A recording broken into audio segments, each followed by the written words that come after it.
muscle tone. So people with Parkinson's over time will become increasingly stiff.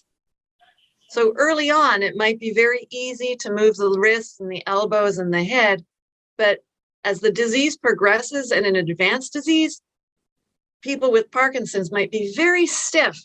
And on exam, we might actually have a hard time moving the wrist or bending the elbow at all.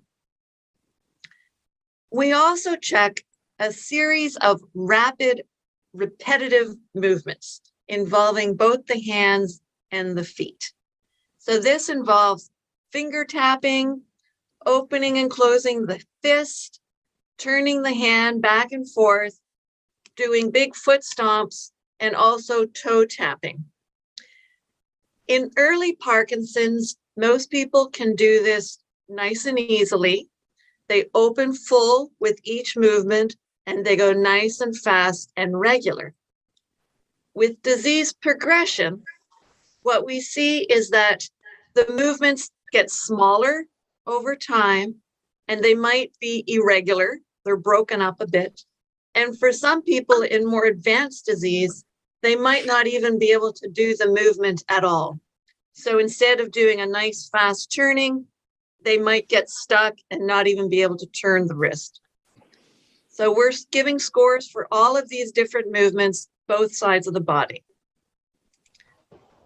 Next, we look for how easy it is for a person to stand up from a chair, which many people might realize that does get more challenging over time. So initially, people can get up with their arms crossed, but eventually they might need to use both arms to stand up, pushing themselves off the chair. And ultimately, people might need help getting up from the chair, either one or two people to pull them up. And we look at their posture. Often people with Parkinson's aren't standing straight. They tend to bend over a little bit, and many people will be tilted to one side. And of course, this can get worse with disease progression, so that many people will be stooped quite dramatically. And we look at gait, which is just another fancy word for how they walk. And this includes stride length. As you know, people with Parkinson's tend to take very small steps and not nice big steps. And we look at how they swing their arms. People with Parkinson's generally don't swing one as well as the other. And we watch how easily they turn around. Someone without Parkinson's can do a nice pivot turn on one foot. But as Parkinson's progresses, we might need a few extra steps to help turn around. And often on a turn is where people become unsteady and are at risk for falling. And when you see your neurologist, they might also do a pull test. And this involves them standing behind you and grabbing your shoulders from behind to jerk you back.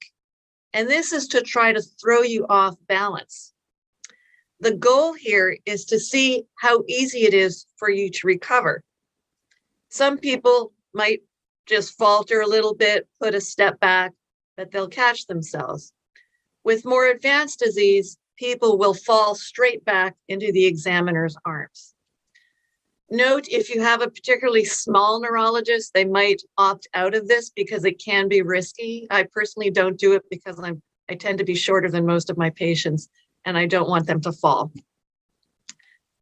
Now, another thing, the final thing is we look at overall slowness. So as you know, the most prominent feature in Parkinson's, or the major clinical feature, is what we call bradykinesia, which means slow movement. And you get a score for that as well. Now, while people with Parkinson's symptoms and their disease progression can be different from one person to the next, most people do advance in the same general pattern, okay? And thankfully, this progression has been conveniently divided into 5 stages with the commonly used Hone and Yahr scale. So the Hone and Yar scale, as I mentioned, has 5 stages, with the first stage being the earliest stage. In stage 1, Parkinson's symptoms are mild, and they might not even be noticed because generally they're not interfering with daily activities. And they're only affecting one side of the body. And these symptoms might just be a tremor.